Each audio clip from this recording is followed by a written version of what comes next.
campeurs et bienvenue dans une nouvelle vidéo. Donc c'est aujourd'hui la vidéo où on vous dévoile le gagnant de notre jeu concours. Vous vous souvenez, on vous avait fait un petit jeu. On a eu quand même pas mal de participation, une petite dizaine. Et dans ces 10 personnes, on a eu quelques bonnes réponses. Donc c'est aujourd'hui le grand jour où on va vous le dévoiler. Restez bien jusqu'à la fin pour connaître le gagnant de ce jeu concours et surtout pour participer au nouveau jeu concours. Parce qu'on va en faire un juste à la fin, vous verrez. C'est le même principe. Écoutez bien tout ce qui se passe dans la vidéo.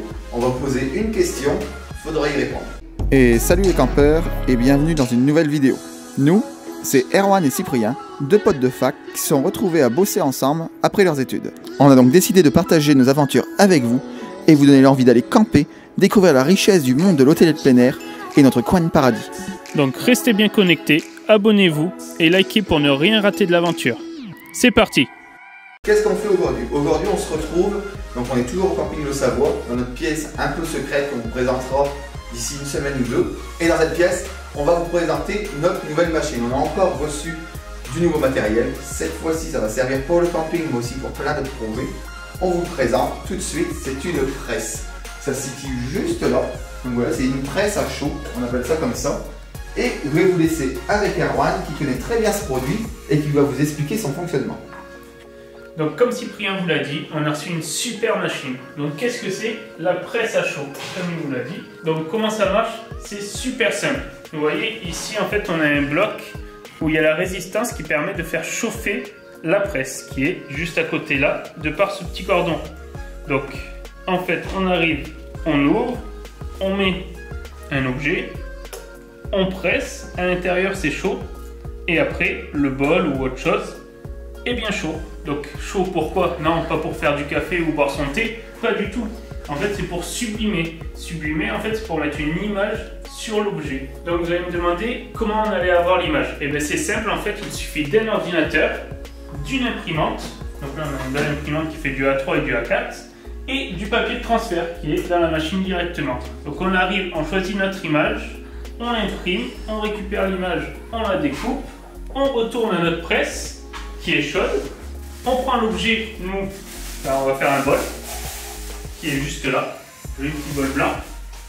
On ouvre notre presse, l'image est collée sur le bol, on le met dedans, hop, comme ça par exemple. On ferme, on presse, on attend un certain temps avec des réglages bien précis suivant les machines et suivant ce qu'on souhaite faire. On l'ouvre et après l'image apparaît directement sur le bol. Tout simplement. Donc tout ça pour vous dire en fait qu'il y a 2 semaines maintenant, on a fait un petit jeu concours. Et bien on a un gagnant, on a fait un petit tirage au sort car il y a eu plusieurs bonnes réponses. Bravo à vous, merci à vous de nous suivre. N'hésitez pas à liker la vidéo ou de commenter si vous avez kiffé. Et notre gagnant de la semaine d'avant, on va vous le dire à deux. Donc attention, roulement de tambour.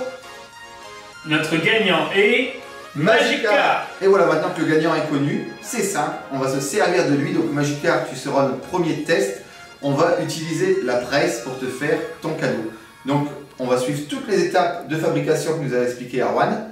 Venez avec moi, on commence directement par l'ordinateur. Et voilà, donc comme prévu, on se retrouve donc sur l'ordinateur. On récupère les fichiers donc, de Magica. Magica, c'est ce petit Pokémon que notre ami Magica Gaming a mis en shiny. Donc on récupère ça, hop, allez, on le place, on en prend 4 hein, pour être sûr, là vous voyez c'est vraiment la dimension d'une feuille A4. Et on va y mettre aussi le nom de notre chaîne quand même pour dédicacer un peu ce bol. Donc voilà, j'envoie ça sur l'imprimante. Donc voilà, ça imprime. Donc c'est pas une impression classique, l'imprimante est classique, c'est une imprimante à jet d'encre. Par contre on utilise ici du papier de sublimation, donc du papier qui va imprégner la couleur. Et nous utilisons aussi de l'encre très particulière, c'est de l'encre qui va vous tacher. Vous voyez, à l'impression, les couleurs sortent toujours très fades. Et en fait, c'est la chaleur, une fois déposée, qui va éclaircir. Donc là, vous voyez, c'est un petit jaune. Quand c'est un shiny, ça sortira bien jaune. Le noir est un peu gris et ça sortira très très noir. Donc, j'ai fait la partie, on va dire, informatique impression. Ça a été rapide. Et maintenant, je vous laisse avec Erwan qui fera la partie technique. Donc maintenant que Cyprien a imprimé les logos et le petit Magica, on va maintenant le coller sur le bol pour pouvoir le sublimer ensuite à la presse. Donc qu'est-ce qu'il nous faut pour ça, pour cette étape-là? Il nous faut les logos déjà imprimés et découpés. comme ceci et comme ceci. L'erreur à ne pas faire si vous voulez sublimer, c'est par exemple pour des écritures comme ça, le faire en effet miroir, parce que quand vous allez le mettre sur le bol et que ça va ressortir, eh bien, ça va être à l'envers sinon. En plus de ça, un petit scotch, mais pas n'importe quel scotch, du scotch haute température pour résister à la chaleur, et un ciseau, et bien entendu, l'outil indispensable, le bol, le mug.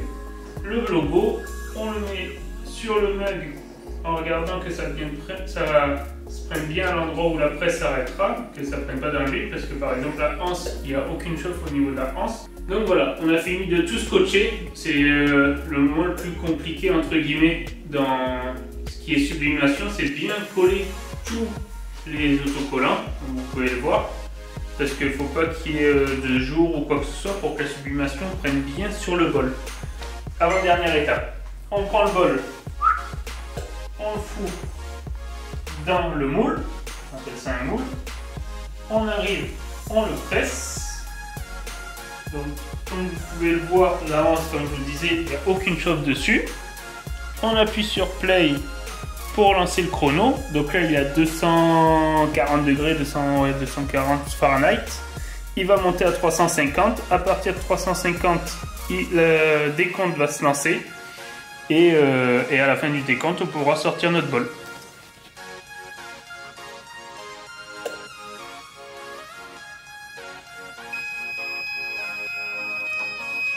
Donc voilà, maintenant on ouvre la presse, hop, on sort le bol, tout simplement.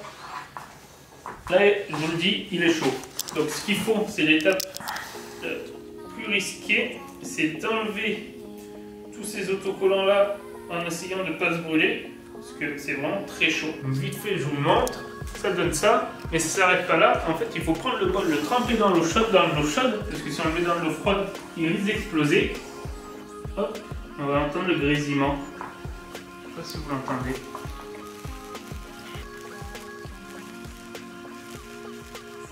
Et je vous assure que c'est dans l'eau chaude.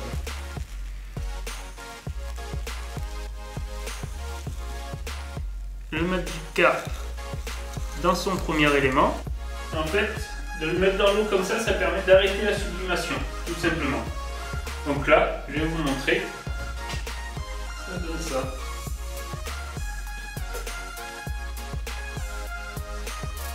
Donc n'hésitez pas à nous dire en commentaire ce que vous en pensez, tout ce que l'on peut faire avec.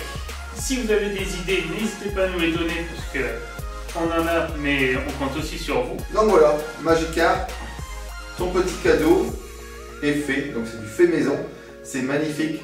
Ce qui est bien aussi avec la sublimation, qu'on a oublié de préciser, c'est que la sublimation, tu peux laver ce bol-là, ce mug, tu peux le laver plus de 100, 200 fois au lave-vaisselle ou à la main, mais il n'y a aucun souci, ça passe. Tu peux boire ton café, ton thé, tout ce qui est boisson chaude, t'inquiète pas, ça va pas partir. Tout est là, c'est pour toi, on en est quand même fort content. Ouais, merci à tous ceux qui ont participé aussi. Voilà, donc vous avez vu, le résultat est vraiment top. Si jamais vous êtes intéressé par ce genre de produit aussi, n'hésitez pas à nous envoyer soit un mail, soit nous envoyer un petit message dans l'espace commentaire, et on pourra aussi vous fabriquer un de ces produits. Bien sûr, ce ne sera pas forcément gratuit, mais écrivez-nous, il n'y a pas de souci. En attendant, vous l'avez promis au début de la vidéo, il y a un autre jeu concours. Donc comme la dernière fois, on vous a présenté la presse. Donc la presse pour nous sublimer les bols, on appelle ça de la sublimation. Donc on a fait ce bol, mais dans la presse, vous avez vu que le module était séparé en deux. Il y avait le module pour y intégrer les bols, et il y avait un module beaucoup plus carré, plus imposant. Là où il y avait la résistance. Là où il y avait la résistance. D'après vous, à quoi ça sert? Ça sert à... Qu'est-ce que l'on peut sublimer? Ça sert à sublimer, on le dit tout de suite, mais qu'est-ce qu'on peut sublimer? Là on a sublimé un bol, mais cette presse, cette grosse presse carrée, qu'est-ce qu'on peut sublimer avec? Vous nous mettez ça dans l'espace commentaire, et encore une fois, dans une ou deux vidéos, on vous fait un gagnant et on vous enverra un produit sublimé de bonne qualité, parce que pareil, ce qu'on peut faire avec, c'est quand même assez sympa. C'est sympa, c'est divers. J'espère que la vidéo vous a plu. N'hésitez pas à vous abonner, à commenter et à liker. Sur ce, on vous souhaite une bonne journée ou une bonne soirée. Bye. Bye.